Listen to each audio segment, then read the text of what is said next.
สบายดีเพื่อนๆมาพบกับ Awake and Action มื้อนี้เราจะมาเว้าโรคก็คือพยาธิตัวหนึ่งเนาะที่ชื่อว่าโรคตัวเองโรคตัวเองหั่นสิเป็นโรคแนวใดเนาะเฮามาเบิ่งนำกันว่ามันเป็นโรคประเภทใดเชื่อแน่ว่าหลายคนอาจจะเคยบ่ได้ยินมาก่อนแน่นอนแต่ข้าพเจ้าคิดว่าตัวนี้สามารถเป็นโรคตัวหนึ่งที่ว่าทุกคนอาจจะเคยพบเห็นแต่บ่ฮู้ว่ามันเป็นโรคตัวเองยกตัวอย่างการที่มีคนตั้งเป้าหมายอยากไปเที่ยวรอบโลกแล้วก็บอกตัวเองว่าโอ้เวลาค่อยเฮ็ดเวียกค่อยก็บ่อยากเสียเวลาจะหาเงินเพื่อหยังเพื่อว่าจะหาเงินได้จักก้อนนึงอาจจะ50ล้านบ่หรือว่า100ล้านเนาะเพื่อจะได้พร้อมในการไปเที่ยวอายุแน่นอนใช้เวลาหาเงินหลายอายุก็ประมาณ 40-50 ปีก็ว่ากันไปแน่นอนเนาะหลายคนก็อาจจะคิดแบบนี้และตอนนั้นค่อยเองก็คิดแบบนั้นคือกันบ่ต้องมีเงินจักก้อนนึงก่อนจึงสามารถไปเที่ยวได้จึงสิเฮ็ดให้ตัวเองรู้สึกสบายใจแล้วก็บ่เป็นห่วงหยังว่าโอ้ไปเที่ยวหรูหราบ่ไปเที่ยวมาใช้จ่ายหลายกลับมาจำแจวอีหยังประมาณนี้แล้วก็มีหมู่ข่อยคนนึงก็บอกคือกันเนาะว่าเราก็จะไปเที่ยวบ่ได้ถ้าว่าเราหั่นบ่มีเรือนบ่มีรถบ่มีทรัพย์สินคงที่ที่เป็นของตัวเองแล้วก็บ่มีเงินฮอด100ล้านก็สิบ่ไปเที่ยวไสแล้วก็ต้องเฮ็ดเวียกให้หนักเพื่อจะได้ไปเที่ยวส่วนอายุบ่ว่ากันว่าซั่นเด้ฮู้บ่ว่าตอนนี้ความคิดของข่อยนี่มันได้ถูกเปลี่ยนไปแล้วแล้วก็เป็นเรื่องที่ว่าโชคดีที่ว่าข้าพเจ้าได้เปลี่ยน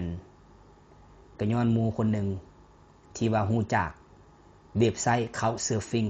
บางท่านก็อาจจะเคยได้ยินเพราะว่าเว็บไซต์ตัวนี้เป็นเว็บไซต์ที่ว่าพบปะผู้คนหรือว่านักท่องเที่ยวโดยเฉพาะแบ็คแพ็คเกอร์ที่ท่องเที่ยวทั่วโลกเพื่อเขาเจ้าจะมาเนาะเขาเจ้าจะมีการเอิ้นว่าติดต่อมาก่อนเพื่อเขาเจ้าจะได้มาพบปะเฮาหรือเป็นไปได้เขาอาจจะขอนอนยามบ้านเฮาเนาะถึงว่าเว็บไซต์ตัวนี้เขียนขึ้นโดยคนอเมริกาเอามาเว้าเรื่องนี้ต่อเลยเนาะแล้วมันก็คล้ายๆคือกันกับหมู่ของสหายทีมเฟอร์ลิสซึ่งเป็นกูรูเนาะซึ่งเพิ่นเขียนผู้นี้เพิ่นเป็นคนเขียนปึ้ม The 4-Hour Work Week เพิ่นก็ได้เล่าถึงหมู่ผู้ชายคนหนึ่งที่บอกเราว่าโอ้ข่อยจะต้องไปเที่ยวรอบโลกให้ได้แต่หุ้นในตลาดของข่อยต้องเพิ่มขึ้นให้ได้7-8 หมื่นเหรียญเสียก่อนเพิ่นว่าซั่นเด้ฉะนั้นก็ความหมายว่าเราจะต้องมีเงินให้ได้ระดับล้านเหรียญถ้าเรามีเงินล้านเหรียญเด้แล้วเช่นหยังแล้วสิไปอยู่ประเทศไทยแล้วม่องที่เราอยากจะไปแม่นเชียงใหม่เนาะโอ้คันมาไล่เป็นเงินกีบบ้านเฮานี่คันว่าระดับล้านเหรียญนี่ก็อยากว่าเหยียบตื้อได้เนาะแม่นบ่แต่เราสิไปอยู่หั่นก็เพียงแต่ 2-3 ปีเนาะอันนั้นแผนการที่เราได้บอกไว้เนาะหลังจากนั้นเด้สิไปไสไปเที่ยวประเทศจีนฝันของเพิ่นแม่นจะไปขี่รถไต่หรือว่าท่องเที่ยวตามกำแพงเมืองจีนว่าซั่นเด้แล้วมันก็เป็นเรื่องที่ตาหน้าหัวในขณะเดียวกันที่ว่าทีมเฟอร์ลิสเราบอกว่าโอ้เราสิหาให้มีเงินจักล้านเหรียญว่าซั่นเด้โอ้เราหัวแบบว่าเป็นเรื่องตลกไว้ง่ายซะ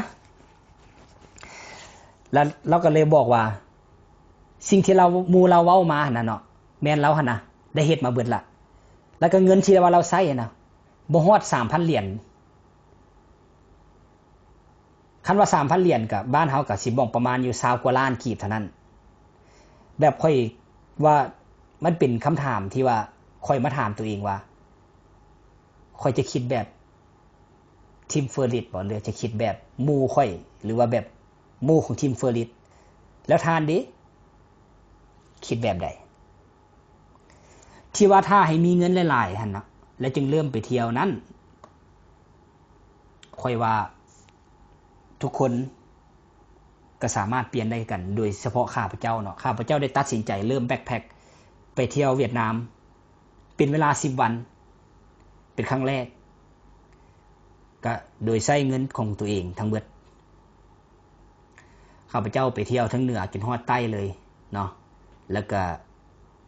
ส่วนใหญ่จะขี่ยนต์เพราะว่ายนต์บ้านกับเจ้าหันจะถือกว่าบ้านเฮาหลายถ้าว่ายนต์ภายในแล้วก็มันเป็นสิ่งที่มหัศจรรย์อีหลีที่ว่าค่อยก็ได้ไปพบผู้สาวคนเวียดนามแล้วก็ช่วงนั้นก็ได้ตกหลุมรักกันฉะนั้นแหละเอิ้นว่าถ้าเจ้าอยากคิด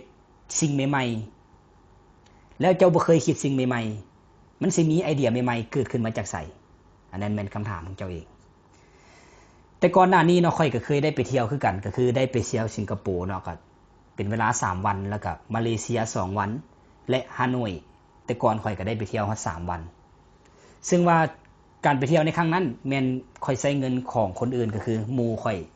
ซัพพอร์ตเนาะเพราะว่าเขาเจ้าอาศัยอยู่ประเทศตัวนั้นแล้วก็ค่อยก็ยังยึดติคำว่าต้องมีเงินจักก้อนนึงเสียก่อนจึงสิกลับไปใหม่ว่าซะเด้เนาะก็คือได้เว้ามาข้างเทิงนั่นแหละนอกจากนั้นเนาะค่อยก็ได้เรียนรู้ถึงบทเรียนหลังจากที่ค่อยไปเที่ยวเวียดนามเป็นเวลา10มื้อนั้น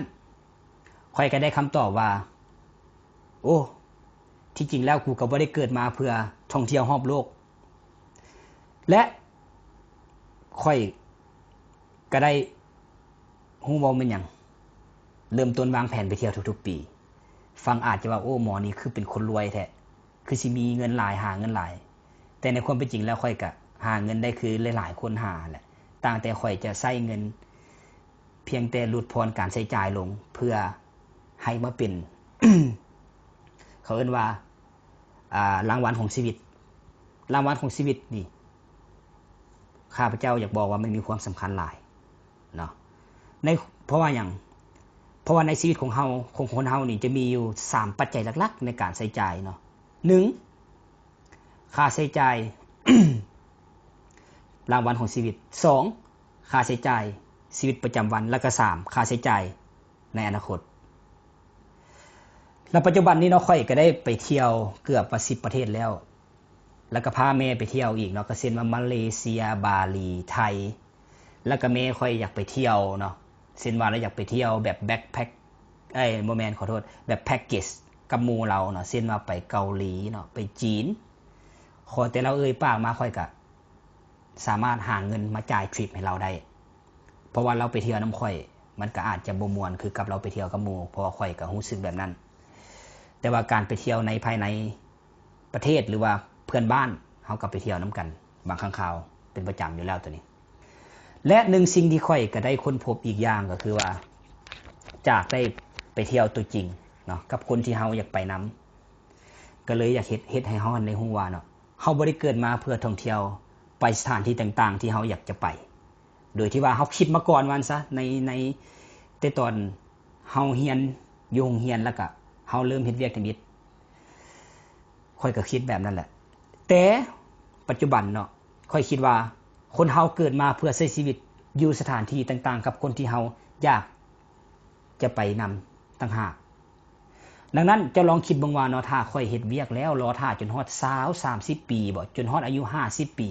แล้วจึงไปเที่ยวรอบโลกแล้วคำตอบที่ว่าโอ้ยกูบ่ได้อยากเกิดมาเป็นนักท่องเที่ยวรอบโลกแล้วจะฮู้ว่ามันสิเกิดหยังขึ้นเจ้าคงอยากสักดินสักเดาตายเพราะว่าหยังจะรอท่าจน50ปีแล้วก็มาจมกับความฝันที่เฮาบ่ได้อยากเฮ็ดอีหลีเลยนี่แหละเอิ้นว่าโลกตัวเองขอขอบใจ